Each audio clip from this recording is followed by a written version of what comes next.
Assalamualaikum warahmatullahi wabarakatuh.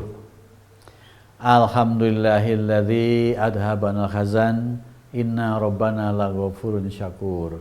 Asyhadu an la ilaha illallah wa asyhadu anna Muhammadar Rasulullah sallallahu alaihi wasallam wa ala alihi wa ashabihi.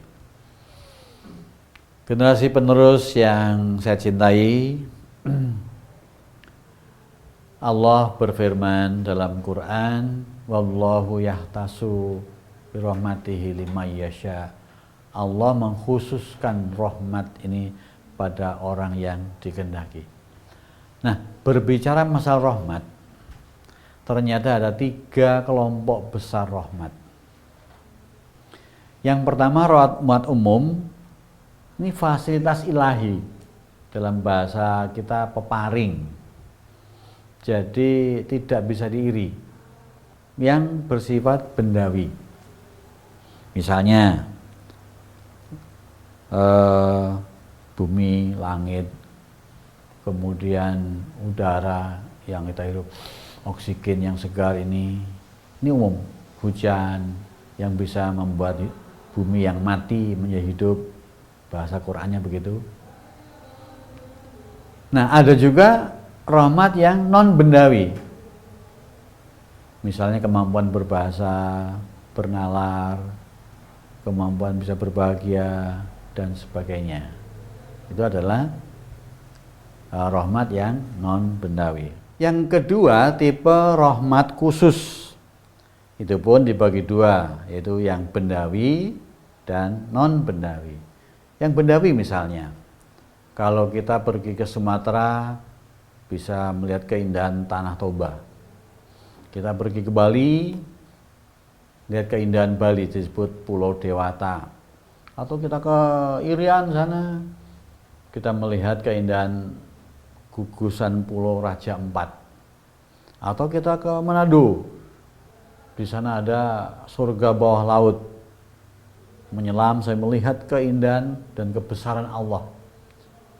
Ikan yang berwarna-warni, bahkan ada warna-warna yang dalam kehidupan sehari kita nggak melihatnya. Kuning, tapi kuningnya betul-betul menyala. Kemudian ungu ya begitu indah. Itu surga bawah laut. Juga Wakatobi di Sulawesi Tenggara, itu ada punya surga bawah laut. Tapi di sana ada guyonnya sendiri. Surga bawah laut itu besar ya. Nah, juga ada rahmat bersifat khusus yang non bendawi. Ya, misalnya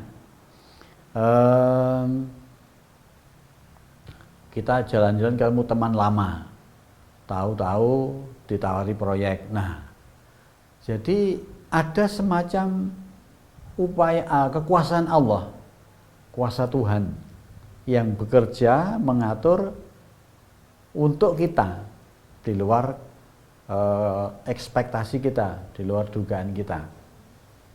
Seperti Columbus misalkan, berlayar mencari India, malah ketemu Amerika. Bahkan ceritanya ada Jenderal Luhut itu Panjaitan itu mencalonkan gubernur, gagal, ternyata dipanggil Gus Dur, malah jadi menteri, malah dinaikkan pangkatnya jenderal. Nah, ini hal-hal yang tidak dinyana-nyana. Allah semua yang atur.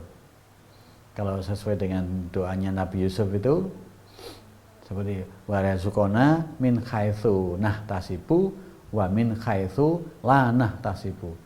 Diberi rezeki peparing yang kita menyana-nyana maupun yang kita tidak menyana-nyana sama sekali. Dan ada rahmat yang super khusus, yaitu hidayah ini. Hidayah ini diberikan pada orang yang dipilih oleh Allah. Banyak orang mencari tapi nggak ketemu, ada yang ketemu tapi nggak mau, ada yang mau tapi nggak kuat di tengah jalan, kemudian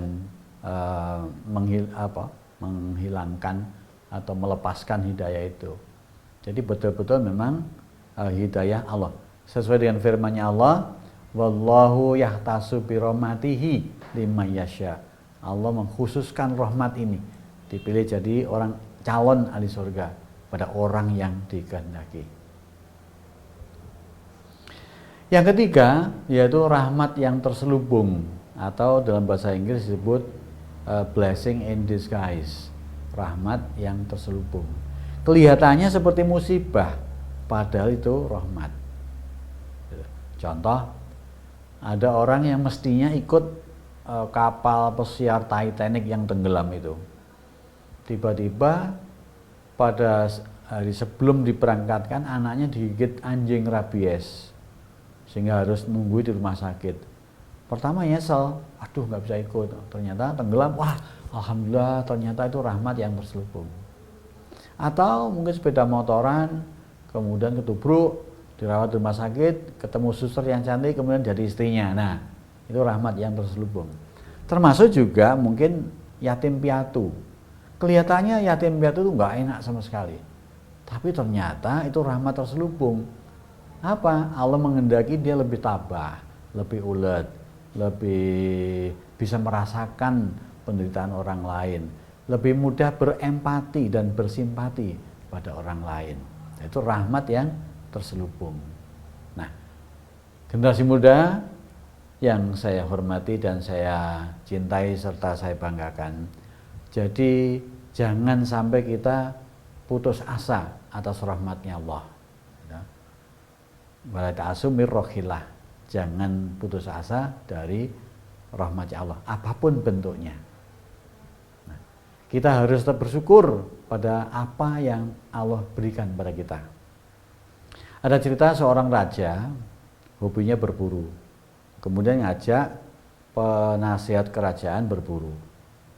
Nah, kemudian dia berburu, begitu mana kena kejang lari diuber, sehingga kakinya, jarinya itu kecantol tumbuhan yang berduri sampai putus jari kelingkingnya itu. Kemudian balik pulang ke kerajaan. Penasihat kerajaan, daulat tuanku, apa nasihatmu pada aku?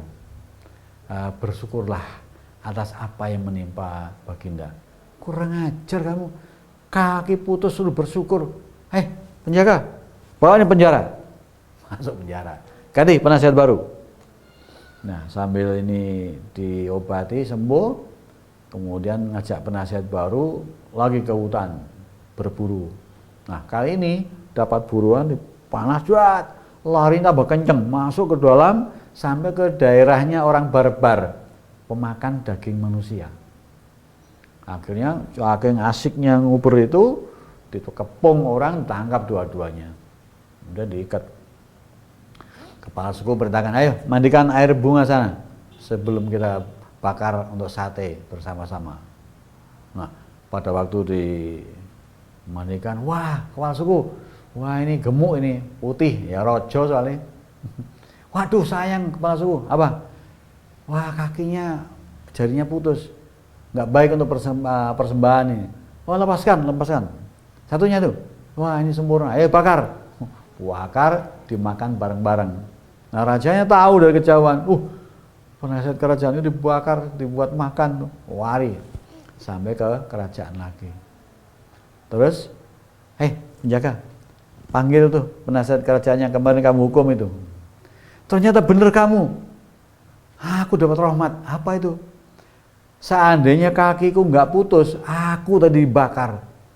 Yang dibakar penasihat yang baru. Saya juga bersyukur, Baginda. Kenapa? Kalau saya tidak di penjara, yang dibakar itu saya. Jadi apapun yang menimpa diri kita, kita tetap bersyukur dan menerima rahmat Allah dengan ridho. Demikian mudah-mudahan ada hikmahnya. Wassalamualaikum warahmatullahi wabarakatuh.